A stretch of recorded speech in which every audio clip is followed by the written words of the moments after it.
Chers élèves, bonjour.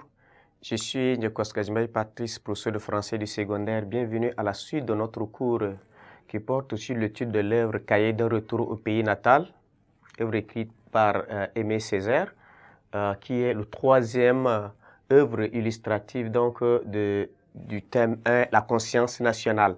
Nous sommes toujours dans le contexte historique. Et pendant cette séquence, on va parler donc de l'origine de la négritude. L'origine de la négritude, vous savez, c'est le négro-renaissance.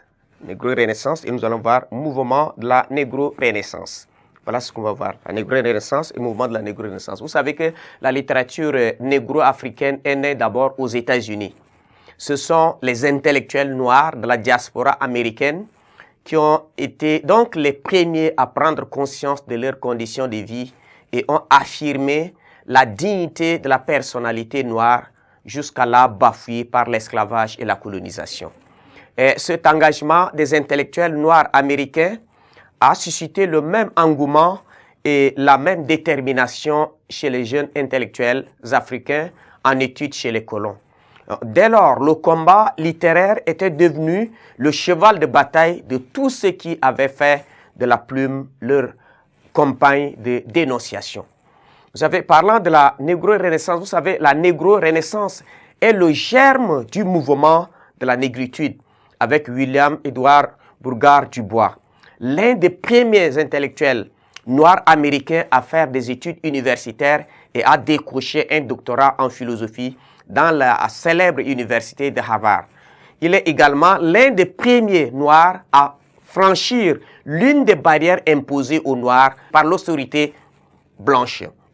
Il écrivit en noir en 1903 où il dénonça la situation des Noirs aux États-Unis et estimant nécessaire d'effacer de l'esprit des Blancs et des Noirs l'image du nègre sous-homme, inconscient et taré. Et son mouvement, qui est un cri lancé aux États-Unis, sera entendu dans le monde entier. Et en 1905, il déclare à partir du mouvement Nyangara, c'est le regroupement de tous les intellectuels noirs américains. Je suis nègre et me glorifie de ce nom. Je suis fier du sang noir qui coule dans mes veines. Et devenant ainsi le premier noir à reconnaître sa race et à l'aimer. Vous voyez ça.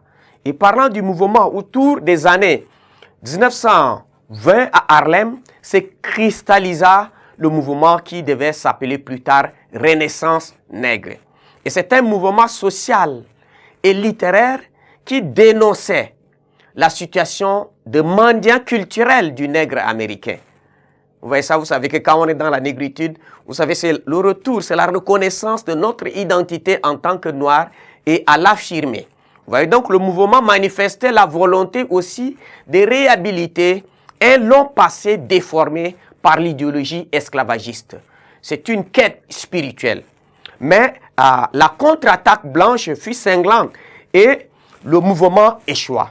Alors beaucoup de jeunes noirs s'exilèrent en Europe, surtout en France, parmi lesquels on parle de Jean Cooper, Kunte Kullen, Claude Mackay, qui se sont installés donc à Paris. Donc voilà, c'est cela situé le mouvement de la négro-renaissance. Donc c'est pour savoir que la lutte, ou soit la littérature négro-africaine, a eu une origine américaine.